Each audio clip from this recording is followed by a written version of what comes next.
ہمارے سامنے آئے ہیں. قانون کیوں بنتا ہے؟ قانون اس لیے بنتا ہے کہ آپ دیکھتے ہیں کہ چائلڈ رائٹس ہیں، وومن رائٹس ہیں، تو کس کے لیے ہے؟ یہ قانون اس لیے بنتے ہیں کہ عورتوں کے حقوق کا تحفظ ہو. قانون اس لیے بنتے ہیں کہ بچوں کے حقوق کا تحفظ ہو.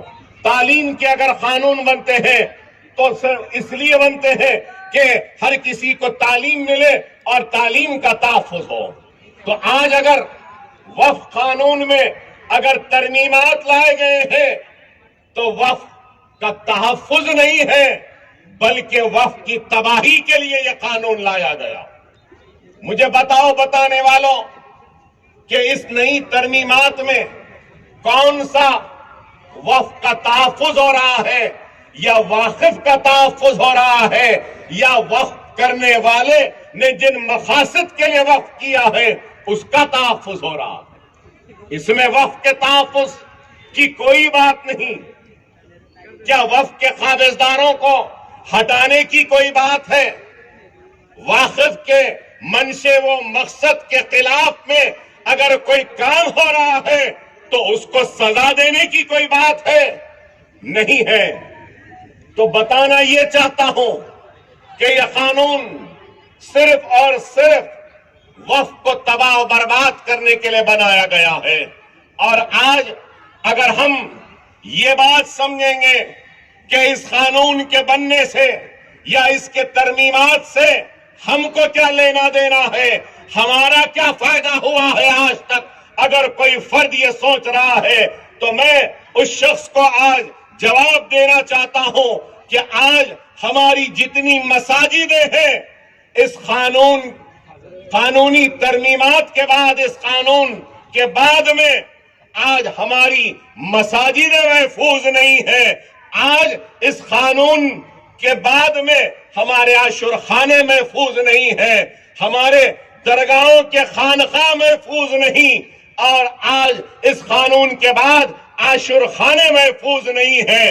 تو آج آپ اور ہم کو منظم ہونا ہوگا، متحد ہونا ہوگا، اور مسلم پرسنل لا بورڈ کے جو بھی اعلانات ہوں گے، احتجاجی پروگرام ہوگا، ہم کو لبیک کہتے ہوئے ایک دوسرے کا ساتھ دیتے ہوئے آگے بڑھنا ہوگا. اگر ہم منظم نہیں رہیں گے، متحد نہیں رہیں گے اور صرف انہی باتوں میں مبتلا رہیں گے کہ اس سے ہمارا کیا فائدہ ہے، تو میرے بھائی ہم ایسے سوالات یا ایسے باتوں سے ہمارے مخالفین کو ہم مستحکم کر رہے ہیں، مخالفین کو کامیاب کر رہے ہیں. آپ کو اور ہم کو اس بات پہ غور و فکر کرنی ہوگی کہ یہ قانون جو بن رہا ہے آگے جا کر، شاید میں غلط ہوں، میری بات سے کوئی اتفاق نہ کرے، لیکن میں یہ کہوں گا کہ آج یہ ملک ہم سے ہمارے شریعت کو بھی چھیننا چاہتا ہے. اگر آج اس قانون کے خلاف ہم منظم ہوں گے، متحد ہوں گے اور لبیک کہتے ہوئے مسلم پرسنل لا بورڈ کے پرچم تلے ہم ایک جگہ جمع ہو کر آگے بڑھیں گے تو اس قانون کو ہم واپس لینے کے لیے ہم اور آپ کا اتحاد مودی سرکار کو مجبور کرے گا کہ وہ قانون کو اور یہ قانون اسی وقت واپس لیا جائے گا جب ہم اور آپ مل کر منظم ہو کر جدوجہد کریں گے. اگر ہم اپنی جدوجہد میں صرف جوش رکھیں گے تو یاد رکھو صرف جوش سے منزل نہیں ملتی. اگر منزل کو حاصل کرنا ہے تو ہم کو جوش کے ساتھ ہوش مندی کی بھی ضرورت ہے، اور جس قوم کے پاس جوش بھی ہے، ہوش بھی ہے، تو کامیابی و کامرانی اس قوم کی یقینی ہے. ہم کو بے شک جوش کی ضرورت ہے، لیکن جوش کے ساتھ ہوش کی بھی ضرورت ہے، جوش و ہوش کے ساتھ عزم کی بھی ضرورت ہے، ارادوں کی بھی ضرورت ہے، ہمت کی بھی ضرورت ہے، اور ہم کو اپنے احتجاج، اپنے جوش، اپنے جذبے کو دستور کے دائرے میں رکھنا ہوگا۔ ہم کو کوئی ایسا کام نہیں کرنا ہے جس کے ذریعے ہمارے دوسرے شہریوں کو تکلیف ہو۔ ہمارا احتجاج ہمارے مقصد کو حاصل کرنے کے لیے ہونا چاہیے۔ ہمارا احتجاج ایسا ہونا چاہیے کہ ہمارے احتجاج، ہمارے جوش، ہمارے جذبے کو، ہماری ہمت کو دیکھ کر ایک ہندو بھائی بھی ہمارے احتجاج میں جڑ جائے۔ ہمارا احتجاج ایسا ہونا ہے کہ ہمارے احتجاج میں سکھ بھی آ جائے، عیسائی بھی آ جائے، اور ہر سیکولر ہمارے اس احتجاج میں آ جائے۔ یہ ایک حکمت کے ساتھ ہم کو آگے بڑھنا ہوگا۔ یہ قانون بہت ہی کالا قانون ہے، میں کہوں گا، اور بہت ہی خطرناک قانون ہے۔ اگر آج ہم اس قانون کے خلاف اٹھ کر کھڑے نہیں رہیں گے تو ہمارے مساجدیں خطرے میں ہیں، درگاہیں خطرے میں ہیں، عاشور خانے خطرے میں ہیں، ہماری عبادت گاہیں خطرے میں ہیں، اور اس قانون کے بعد آئندہ نشانہ اگر کوئی ہوگا تو وہ صرف اور صرف شریعت محمدی ہوگا، اور ایکسا سول کوڈ کو نافذ کرنے کے لیے وہ اور ہمت کے ساتھ، ایک عزم کے ساتھ آگے بڑھیں گے۔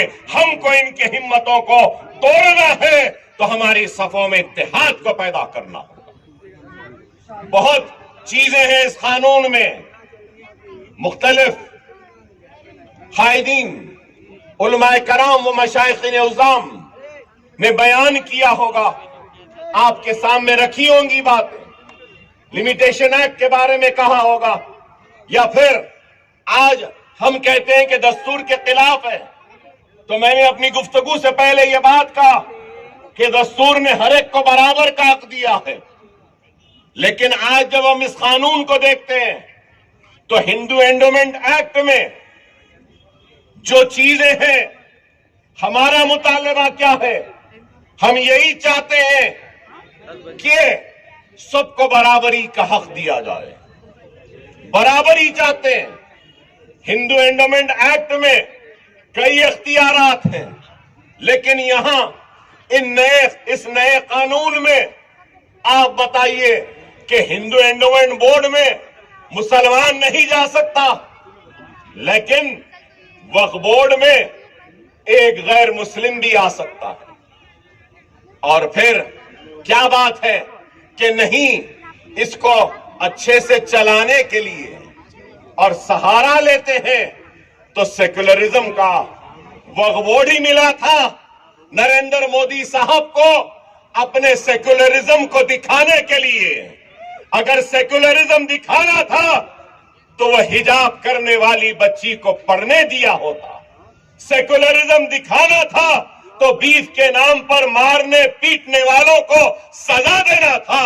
سیکولرزم دکھانا تھا تو پھر وہ گجرات میں عصمت ریزی کرنے والوں کو رہائی نہیں دینا تھا۔ سیکولرزم دکھانا تھا تو احسان جعفری کی بیوہ جو اس دنیا میں نہیں رہی ان کو انصاف دلانا تھا۔ سیکولرزم دکھانا تھا تو قاتلوں کو برابر کی سزا دینی تھی، لیکن ایسا نہیں۔ سیکولرزم صرف وقف قانون میں، یہ کون سی بات ہوئی؟ اب ایسا حال ہو گیا ہے، اگر میں موٹی بات میں سمجھانا چاہوں تو ایسا ہو گیا ہے کہ میرے باپ نے، میرے دادا نے، میرے پردادا نے، میرے سگڑ دادا نے میری اولاد کے لیے، آنے والی اولاد کے لیے کچھ زمین جائیداد گھر دے کر گئے۔ اب وہ میرا اختیار ہے کہ میں جیسے چاہے چلا لوں۔ میرے باپ کی جاگیر ہے، میرے دادا کی جاگیر ہے، میرے سگڑ دادا کی جاگیر ہے، مگر یہ کیا کہہ رہے ہیں؟ نہیں، اس کو ایسا نہیں چلانا، اس کو ویسا چلانا۔ ارے بابا، دینے والے کون ہیں؟ دینے والا میرا باپ ہے، میرا دادا ہے، میرا سگڑ دادا ہے۔ مطلب یہی ہے آج جس طریقے سے وقف بورڈ اور اوقافی زمین میں مداخلت ہو رہی ہے، کل کے دن یہی ہوگا کہ اگر آپ کے باپ دادا نے آپ کو گھر دے کر گئے ہیں تو یہ لوگ بولیں گے کہ نہیں، تم کو گھر چلانا نہیں آ رہا، ہم تمہارے گھر کو چلائیں گے۔ یہی بات ہوگی، ایسا ہی ہو گیا ہے، یہی ہے۔ ارے آپ غور کریے، خدا را بہت سی باتیں، بہت سی چیزیں ہیں کہنے کی، سننے کی، رکھنے کی، لیکن وقت مجھے اس بات کی اجازت نہیں دے رہا ہے۔